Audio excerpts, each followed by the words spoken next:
আসসালামু আলাইকুম। প্রিয় দর্শক, অন্য মঞ্চের আলাপ চাইতে আপনাদের সকলকে আমন্ত্রণ জানাচ্ছি। এই মুহূর্তে আপনাদের সামনে কথা বলতে এসেছি। আওয়ামী লীগ ক্ষমতায় আসা কি সময়ের ব্যাপার? এই প্রসঙ্গটি নিয়ে এই মুহূর্তে আপনাদের সামনে কথা বলবো। এর মধ্যে একটা ফেসবুক পোস্টকে কেন্দ্র করে বেশ লঙ্কা কাণ্ড ঘটে গেছে দেশে। গত পরশুদিন 19 অক্টোবর বিকেল 3:55 বাংলাদেশের একটি প্রধান জাতীয় দৈনিক কালের কণ্ঠের ফেসবুক পেজে একটা ফেসবুক পোস্ট করে কালের কণ্ঠ, যে পোস্টে একটা ফটো কার্ড দিয়ে যে বাংলাদেশ কার হাতে নিরাপদ থাকবে বলে মনে করেন এমন একটি প্রশ্ন করেছে পোস্টটাতে এবং ফটো কার্ডটাতে। আজকে যখন আমি ভিডিওটা করছি তখন প্রায় 48 ঘন্টা পেরিয়ে গেছে। 48 ঘন্টায় এখানে প্রায় 4,10,000 লাইক পড়েছে এই পোস্টটায় এবং 71,500 কমেন্ট, 5,700 শেয়ার হয়েছে এই পোস্টটা।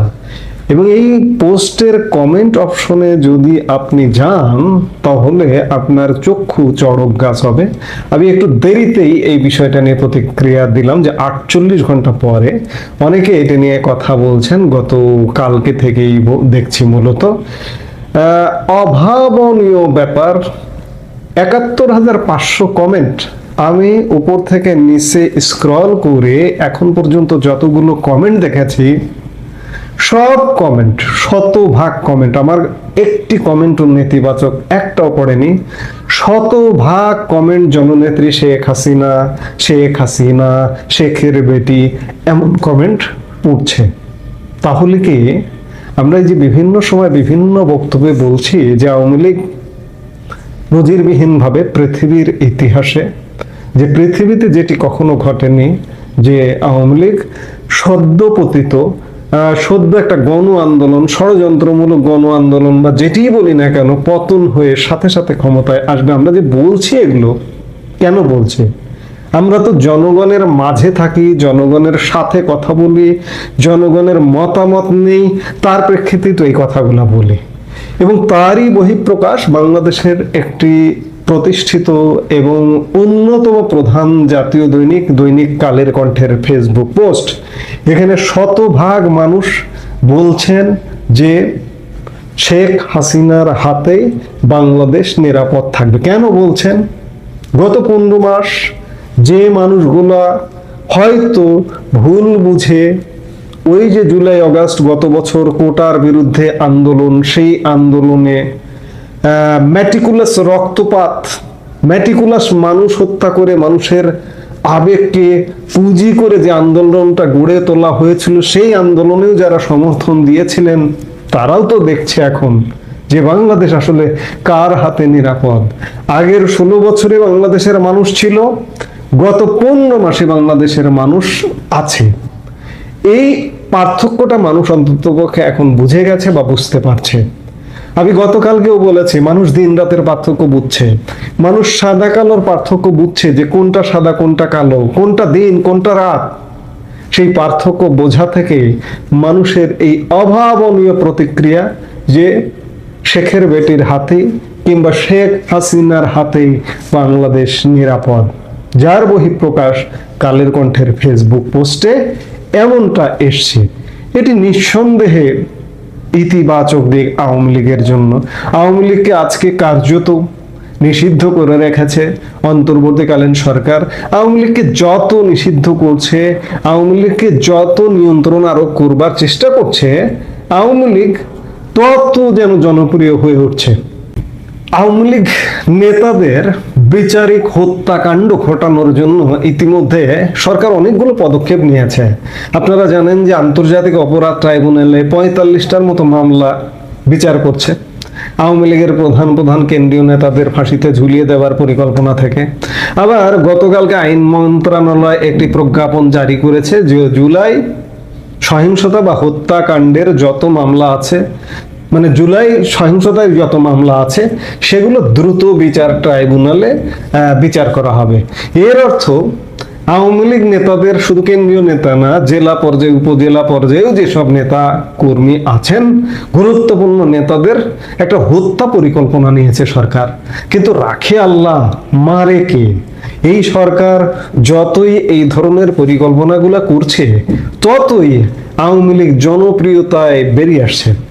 আজকে বেশ কয়েকদিন গ্যাপের পর আজকে রাজধানী ঢাকায় শুনলাম যে কমপক্ষে 25, কেউ কেউ বলছে 25 এবং কেউ কেউ বলছে 30-এরও অধিক স্পটে আওয়ামী লীগের বেশ বড় বড় মিছিল হয়েছে।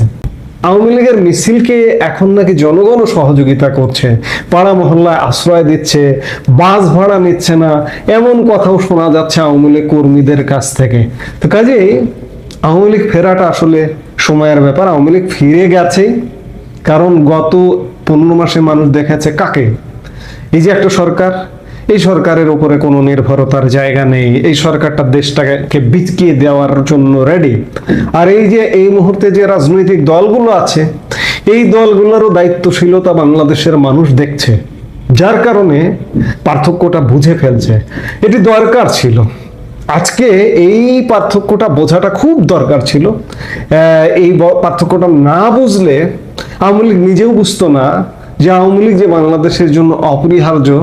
এই সময়টা অন্ততপক্ষে আওয়ামী লীগ নিজেরাও উপলব্ধি করে কিছু অনিয়ম অব্যবস্থাপনা আওয়ামী লীগেও ছিল, সেই অব্যবস্থাপনা অনিয়মগুলো কেটে আওয়ামী লীগও শুদ্ধভাবে ফিরে আসবে। এখন প্রয়োজন বাংলাদেশে একটি অবাধ, নিরপেক্ষ এবং অন্তর্ভুক্তিমূলক নির্বাচন। যদিও ইউনূস সরকার অন্তর্ভুক্তিমূলক নির্বাচনের পথে এখনো পর্যন্ত হাঁটছে না বা হাঁটবার ভাবনা ভাবছে না, কিন্তু পৃথিবী ক্রমেই ভাবাচ্ছে। গতকালকে 6টা মানবাধিকার সংস্থা ইউনূস সরকারকে চিঠি দিয়েছে এবং বিভিন্ন দেশ ভেতরে ভেতরে প্রকাশ্যে অপ্রকাশ্যে চাপ দেওয়া শুরু করেছে। এই যখন অবস্থা, তখন কোনোভাবেই অন্তর্ভুক্তিমূলক নির্বাচন ছাড়া বাংলাদেশে নির্বাচন হবে না, এটি এক প্রকার নিশ্চিত। এবং সবচেয়ে মজার বিষয় যে এই যে ইউনূস সরকার আগামী ফেব্রুয়ারিতে নির্বাচনের একটা সময়সীমা নির্ধারণ করেছে, সেই সময়সীমা অনুযায়ী কর্মপরিকল্পনা নিয়ে এগোচ্ছে, কিন্তু সত্যিকার অর্থে ইউনূস সরকার সেই নির্বাচন করতে পারবে না। নির্বাচনটা হয়তো একটু দেরি হতে পারে, ফেব্রুয়ারিতে হবে না, কারণ আরেকটি সরকার আসবার খুব বেশি সম্ভাবনা আছে। সেই সরকার খানিকটা সময় নিতে পারে, কারণ বাংলাদেশকে গত 15 মাসে একটা বন জঙ্গলে রূপান্তরিত করা হয়েছে। এই বন জঙ্গল থেকে, অসভ্য বর্বর সমাজ থেকে একটা শুদ্ধ সমাজে আনবার জন্য 6 মাস 1 বছর তো সময় লাগবেই। সেই সময় পরে যে নির্বাচনটা হবে, সেই নির্বাচনে আওয়ামী লীগ ভূমিধস বিজয়ে ক্ষমতায় আসবে। সমস্ত আলামত যারা টিনের চশমা পরে না আছেন তারা অন্তত পক্ষে দেখতে পাচ্ছেন, এবং এই আলামতটা বিভিন্ন ক্ষেত্রে শুরু হয়ে গেছে। যারা একসময় ওই যে গত বছরের আন্দোলনকে সমর্থন করেছিলেন, তারাও কিন্তু এখন ভোল পাল্টানো শুরু করেছে। কেন? তারাও বুঝতে পারছে যে আওয়ামী লীগকে ঠেকিয়ে রাখা যাবে না, আওয়ামী লীগকে দাবিয়ে রাখা যাবে না, আওয়ামী লীগ আসবে এবং আগামী নির্বাচনে আওয়ামী লীগ ক্ষমতায় আসবে। অর্থাৎ আমরা এ কথা বলতে পারি যে আওয়ামী লীগ ফুল ফেজে রাজনীতিতে ফিরে আসা এবং আওয়ামী লীগ ক্ষমতায় আসা, এটা হচ্ছে সময়ের ব্যাপার, জাস্ট ক্ষণ গণনার ব্যাপার। এই পর্যায়ে আমরা গত 15 মাসে অন্ততপক্ষে উপনীত হয়ে গেছি বাংলাদেশ। এখন সেই সময়টা কবে, সে পর্যন্ত আমাদের অবশ্যই অপেক্ষা করতে হবে। প্রিয় বন্ধুরা, প্রীতি, সালাম এবং শুভেচ্ছা নেবেন। বাংলাদেশের বর্তমান সেনাপ্রধান বিশিষ্ট গাদ্দার এবং কৃতজ্ঞ জেনারেল ওয়াকার খানের সামনে এই মুহূর্তে 3টি পথ খোলা আছে। একটি হলো পদত্যাগ করে সসম্মানে চলে যাওয়া, আরেকটি হলো ক্ষমতা গ্রহণ করা, এবং তৃতীয়টি হলো এর কোনো কিছু না করেই অপেক্ষা করা এবং বিচারের মুখোমুখি হয়ে জেলে যাওয়া, যেটা ইতিমধ্যেই 25 জন সামরিক কর্মকর্তার বিরুদ্ধে গ্রেপ্তারি পরোয়ানা জারি করা হয়েছে এবং আইসিটিতে তাদের বিচার করা হবে। একই প্রক্রিয়ায় জেনারেল ওয়াকারের সামনেও একটি ভবিষ্যৎ অপেক্ষা করছে। প্রথমে আসুন তার পদত্যাগের সম্ভাবনা নিয়ে একটু কথা বলি।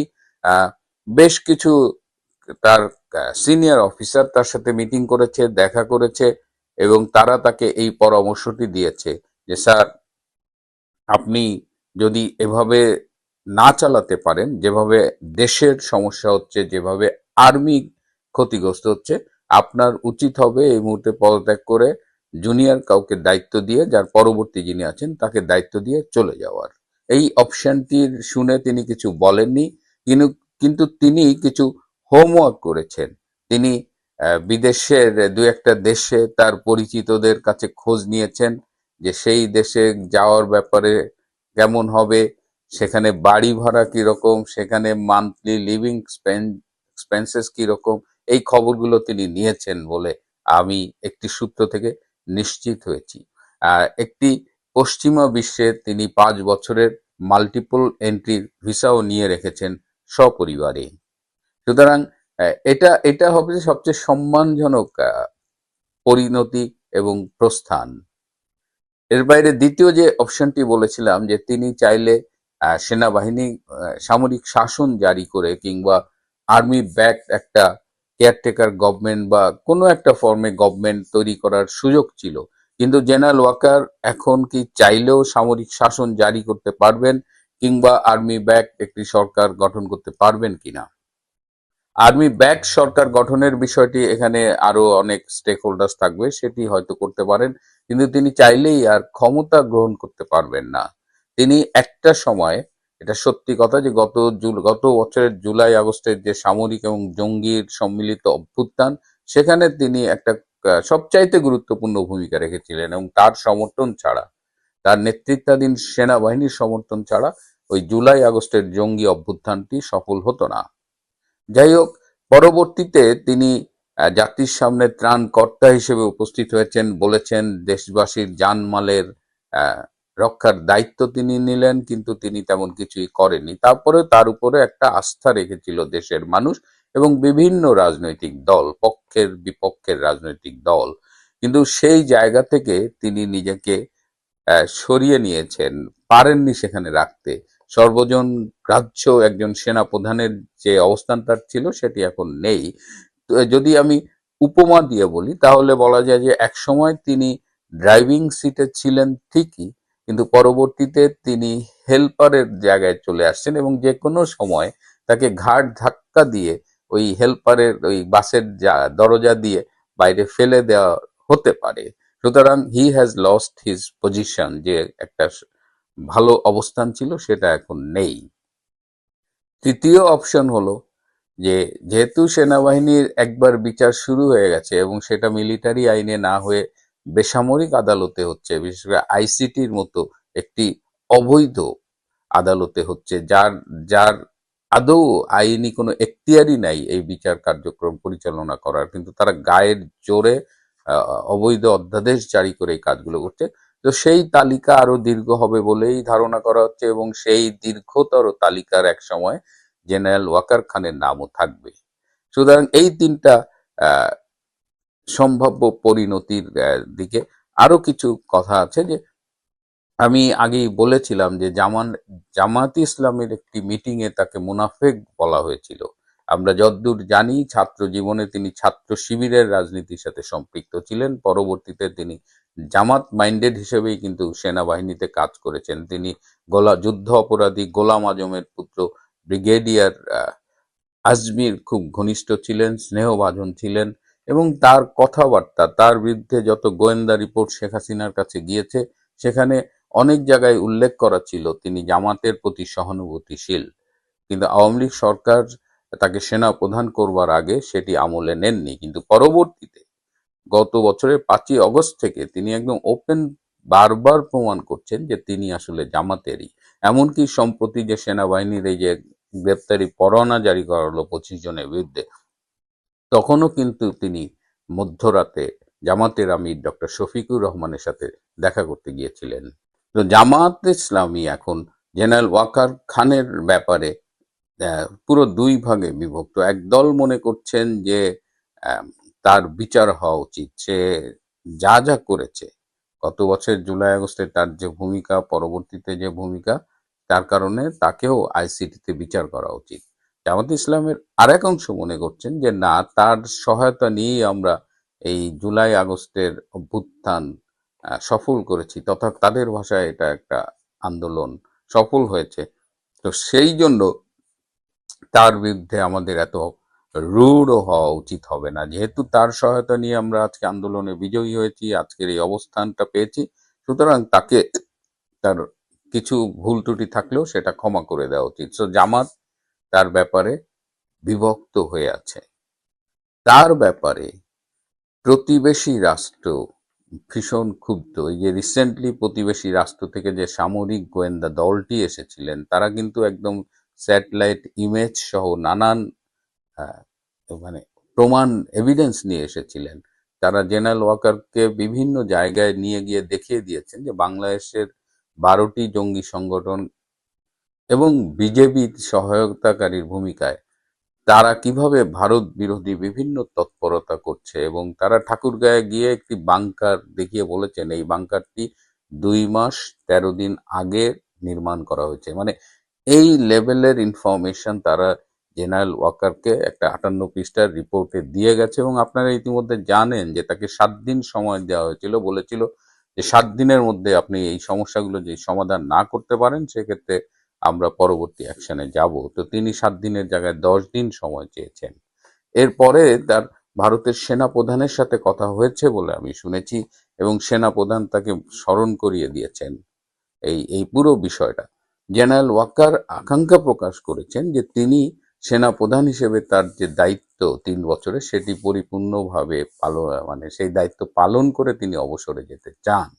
হ্যাঁ, এবং এর জন্য তিনি যা যা করার দরকার, যা যা সহায়তা করা দরকার সেটি করবেন বলে প্রতিশ্রুতি দিয়েছেন। কিন্তু ভারতীয় সেনা প্রধান তা এই কথাটি বিশ্বাস করেননি। তিনি সবাইকেই প্রতিশ্রুতি দেন, তিনি সব নৌকায় পা রাখেন। তার মনের ভেতরে জামাত থাকলেও তিনি যখন আওয়ামী লীগ সভানেত্রীর সাথে কথা বলেন, তিনি যখন ভারতের সেনা প্রধানের সাথে কথা বলেন, কিংবা এই মাইন্ডেড লোকজনের সাথে কথা বলেন, তখন তিনি এমন ভাব করেন যে তিনি তাদের জন্য নিবেদিত প্রাণ।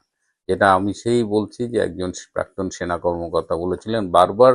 আমি যখন জেনারেল ওয়াকার খানের সম্পর্কে বলি, ওই লাইনটা মাথায় আসে যে সে খুব ভালো নাটক করতে পারে। তো জেনারেল ওয়াকার খানের নাটকের এখন আর তেমন দর্শক পাওয়া যাচ্ছে না, সবার কাছে তার চরিত্রটি উন্মোচিত। বরং এখন যদি সে ভারতের দেওয়া তালিকা অনুযায়ী জঙ্গিদের বিরুদ্ধে ব্যবস্থা না নেয়, তাহলে কিন্তু তার বিরুদ্ধে ভারতও সক্রিয় হয়ে যাবে, এবং সে যে জঙ্গিদের বিরুদ্ধে এই 10 দিনের মধ্যে কিছু করতে পারবে এটা আমি অন্তত বিশ্বাস করি না। যদি সে করে সেটা হবে মিরাকল। হ্যাঁ, কারণ জঙ্গিদের উপরে ভর করে সেনাবাহিনীর পৃষ্ঠপোষকতায় আজকের এই বাংলাদেশ, আজকের এই ইনুসের অবৈধ রেজিম। সো এখানে জঙ্গিদের চাইলেই মোকাবেলা করা মানে মানে আপনি নিয়ন্ত্রণ করতে পারবেন না। সো এই জায়গাটা অলরেডি জটিল হয়ে গেছে। আর ভারতের পক্ষ থেকে খুব স্পষ্ট জানিয়ে দেওয়া হয়েছে যে এখন যুদ্ধ করতে 50 লাখ লোক লাগে না। যেমন নিউ ইয়র্কে জামাতের নায়েবে আমির ডক্টর তাহের বলেছিলেন যে 50 লাখ লোক, তার অর্ধেক ভারত থেকে যারা আসবে ঘোড়ায় চড়ে তাদের ঠেকায় দিবে। তো এখন তো আর যুদ্ধ আসলে ঘোড়ায় চড়ে 50 লাখ লোক হয় না, এখন তো বোতাম টিপে যুদ্ধ হয়। একজন বিজ্ঞানী বলেছিলেন যে পৃথিবীতে যদি তৃতীয় বিশ্বযুদ্ধ হয় এবং সেখানে অবশ্যই পারমাণবিক বোমা ব্যবহার হবে, এবং তৃতীয় বিশ্বযুদ্ধ শেষে পৃথিবীর সভ্যতা প্রায় ধ্বংস হয়ে যাবে, এবং সেখানে তখন পাথর ছাড়া আর কোনো যুদ্ধাস্ত্র অবশিষ্ট থাকবে না। তো সেই রকম একটা জায়গায় বাংলাদেশ যদি স্বপ্ন দেখে, জামাত ইসলামের মতো মধ্যযুগীয় একটি দল যদি স্বপ্ন দেখে যে তারা জামাতে এই ঘোড়ায় চড়ে যুদ্ধ করে জিতবে, এবং যেহেতু জামাতের সাথে জেনারেল ওয়াকার লিঙ্ক, সুতরাং এই বিষয়গুলো আসলে কাজ করছে না। সুতরাং ভারত এবার খুব স্পষ্টভাবে জেনারেল ওয়াকার খানকে জানিয়ে দিয়েছে যে আপনারা প্রায় বলেন যে ভারত বাংলাদেশকে কন্ট্রোল করে, শেখ হাসিনা সরকারকে কন্ট্রোল করতো, এগুলো কোনোটাই সত্যি না। ভারত বাংলাদেশের সার্বভৌমত্ব স্বাধীনতার প্রতি বরাবরই শ্রদ্ধাশীল ছিল, কিন্তু বর্তমানে বাংলাদেশ যে ধ্বংসের দিকে যাচ্ছে এবং ভারতের প্রতি হুমকি হয়ে উঠছে, সেক্ষেত্রে ভারতের অন্য রূপ আপনারা ভবিষ্যতে দেখতে পারেন। প্রিয় বন্ধুরা, চরম অনিশ্চয়তার মুখে পড়ে আছে। সব নৌকায় পা রাখলে যা হয়, একটা বিশেষ অঙ্গে টান পড়ে। জেনারেল ওয়াকার এখন সেই জায়গায় অবস্থান করছেন, তার ভবিষ্যৎ খুবই অনিশ্চিত। প্রিয় বন্ধুরা, আজ এ পর্যন্তই। ভালো থাকবেন, সুস্থ থাকবেন, তার চেয়েও জরুরি হলো নিরাপদে থাকবেন।